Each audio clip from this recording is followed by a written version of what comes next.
So we're gonna print this and we'll come over here and we're going to build our own insoles because you can make them yourself and they work nice. I'll just show you the process here while I make a spare set of inserts for my shoe. This is the template. This is made into a PDF from the first time that I made it, because over time they take the shape of the shoe and they'll curve. It's harder to trace it after you've done it once. And so this is like my original, and that's saved digitally. And two of these fits precisely within one of these square, 12-inch square pieces of cork.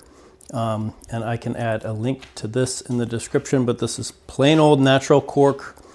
The only thing that's synthetic is the adhesive that's on the back of this. And so basically I'm taking cloth, I'll line to cover up the adhesive because I don't want anything sticking inside the shoe.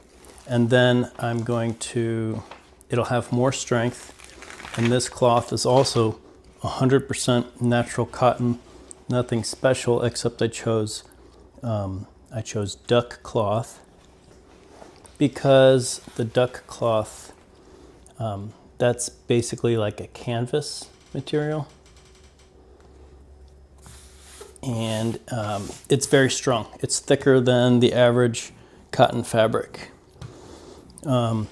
First couple of times I didn't have this roller. You can do this just by pushing it down, and then you're gonna have this thing nicely bonded. I've never had it come peeling off or delaminating. And it's easiest if you just take the whole square and cover the whole square. I didn't mean to cut this a little bit too short, but I'll take this out with scissors. Geometrically, I found this to be a lot more forgiving than I expected. It's not nearly as much contour.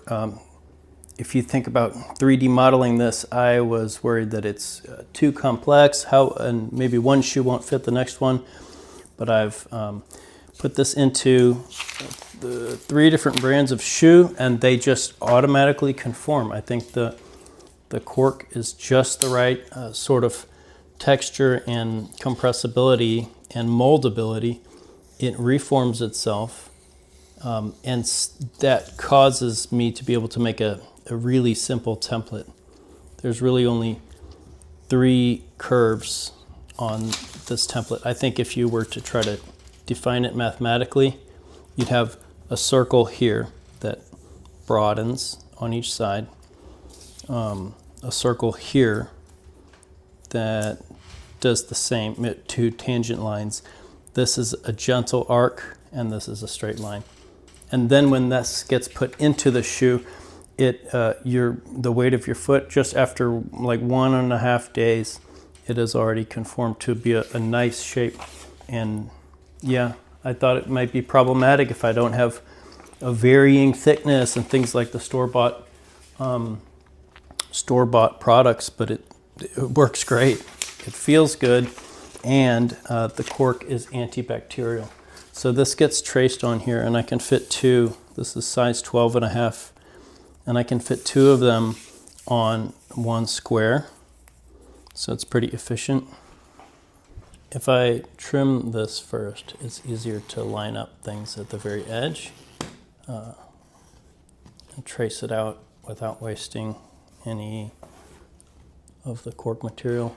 You want to start with a brand new fresh blade because you don't want little bits hanging off. The cutting goes much, much nicer between a sharp blade and an almost sharp blade.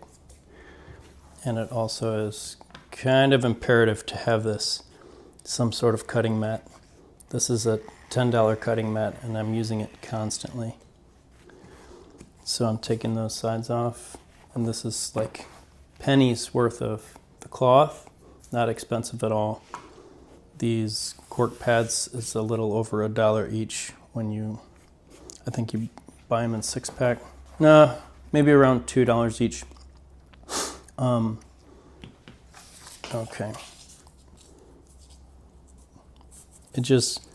It barely hangs off the front, but I'm realizing that the size is flexible enough that I don't need that extra millimeter. It'll conform into the right shape.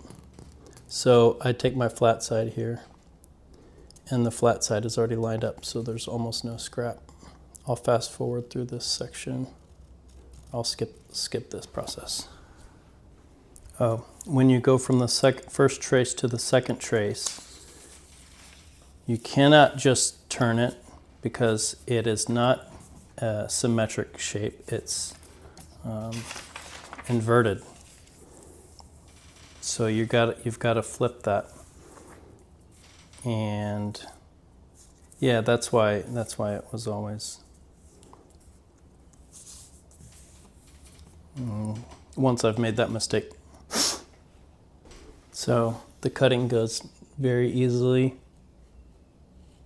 You can do a gentle push to get through the top layer and then trace that line once more to get through the rest of it. And this one, we can have this looking better with a brand new blade, but the edge is a little bit rough.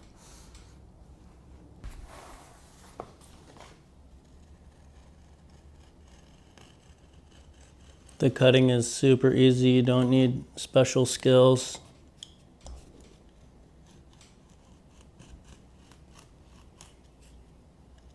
And if you miss the line, then you can just take off that miss towards the outside of your trace, and then you can trim it down afterwards, no problem.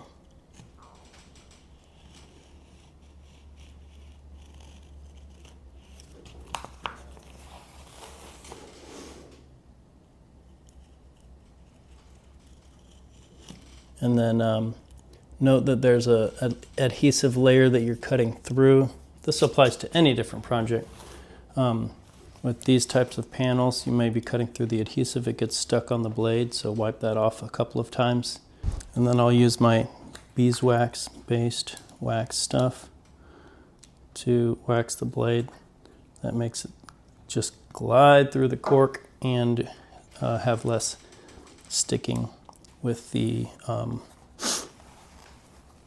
adhesive that's in there.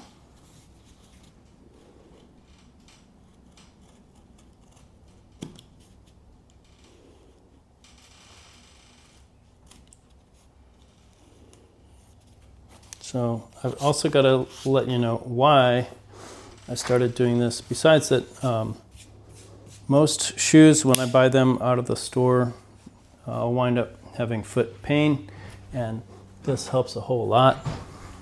And then you have these things that you can buy, cushions in the store, but they're almost all of them are very overpriced and ridiculous. These are very cheap pieces of material, usually. So the shoe itself will have fabric kind of bottom, and then it'll have its own insole, one type or another, and I will usually just leave that in there. And this pad lasts longer than the fabric of this material almost every time. Yeah, so 2 or 3 months if you wear this shoe mainly all the time as a grown man. And so you'll just push it in there, and it'll hang up a little bit on the inner edge, but probably not too badly. Okay, so it fits, and then just walk around for like one afternoon and it already starts to be the shape you want. I don't know if most people realize that cork comes from a tree.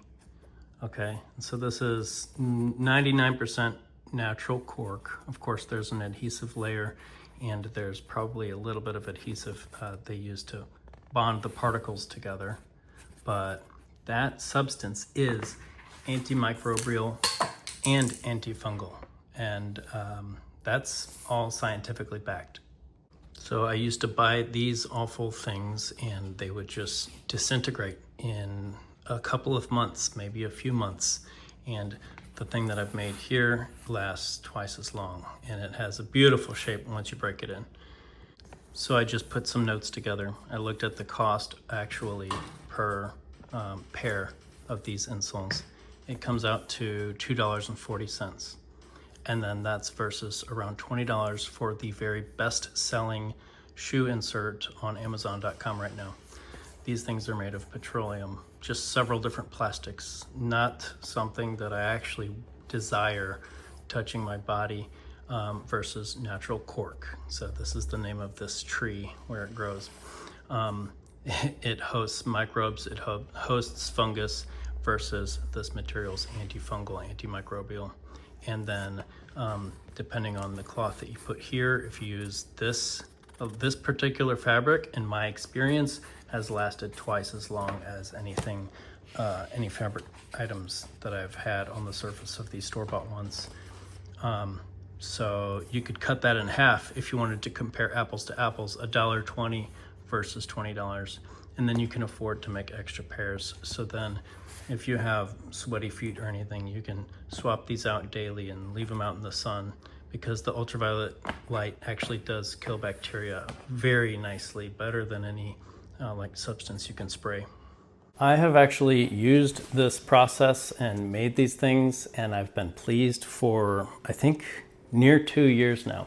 So they've been validated. All these materials, I do recommend that you get them. Even if you don't make the insoles, they're useful for lots of other projects. And $2.40, you know what? If you live near me, just come stop by and I'll give you a pair of these for free. So we're competing $20 design versus free design. So things are free now. If you live near anyone else who's very nice and has the tools to make that, they'll probably give you a pair of these for free as well. Thanks, everyone.